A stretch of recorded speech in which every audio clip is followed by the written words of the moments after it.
જય હિન્દ દર્શક મિત્રો, હું જમીલ પઠાણ. આપ જોઈ રહ્યા છો તીર સમાચાર. વાત કરીશું છોટાઉદેપુર જિલ્લા પંચાયત દ્વારા આગ અસરગ્રસ્તોની આર્થિક મદદ કરવામાં આવી છે તેની.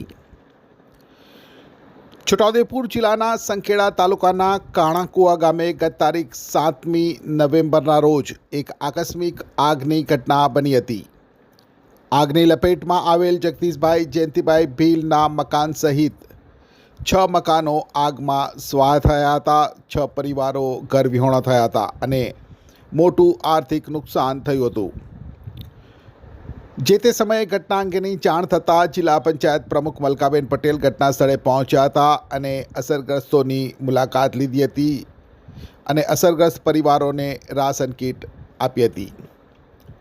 ત્યારબાદ પ્રમુખ મલકાબેન પટેલના પ્રયાસોથી અસરગ્રસ્ત તમામને જિલ્લા પંચાયત સ્વભંડોળમાંથી સહાય ચૂકવાય તે માટેના કરાયેલ પ્રક્રિયા બાદ 27મી તારીખે છોટાઉદેપુર જિલ્લા પંચાયત કચેરી હોલમાં તમામ 6 અસરગ્રસ્તોને થયેલ આર્થિક નુકસાનના ટેકારૂપ સહાયની રકમ આપવામાં આવી હતી.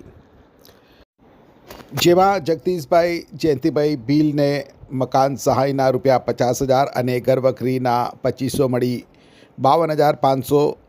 કંચનભાઈ છગનભાઈ ભીલને પણ મકાન સહાયના 50,000 અને ઘરવખરી પેટે 2500 મળી 52,500. કનુભાઈ જસુભાઈ ભીલને મકાન સહાયના રૂપિયા 40,000 અને ઘરવખરીના રૂપિયા 2500 મળી કુલ 42,500. તો વિષ્ણુભાઈ નારણભાઈ ભીલને અને ઠાકોરદાસ જમનાભાઈ ભીલને આ બંનેને મકાન સહાયના 60,000 અને ઘરવખરીના 2500 મળી કુલ રૂપિયા 62,500. જ્યારે અશ્વિનભાઈ બંસીભાઈ ભીલને મકાન સહાયના 6,000 અને ઘરવખરીના 2500 મળી 9,000 રૂપિયાની સહાયના ચેક જિલ્લા પંચાયત પ્રમુખ મલકાબેન પટેલ અને જિલ્લા વિકાસ અધિકારી સચિન કુમારના હસ્તે અર્પણ કરવામાં આવ્યા હતા.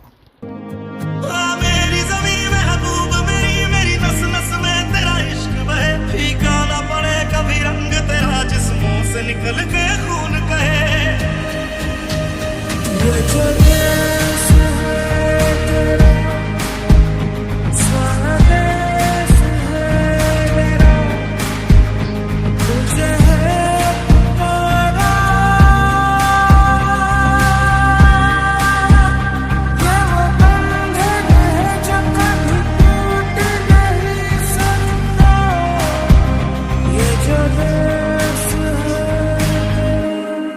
છોટાઉદેપુર સહિત રાજ્ય, દેશ અને દુનિયાના સમાચાર જોવા માટે સબસ્ક્રાઈબ કરો તીર સમાચાર અને બેલ આઇકોન જરૂર દબાવો.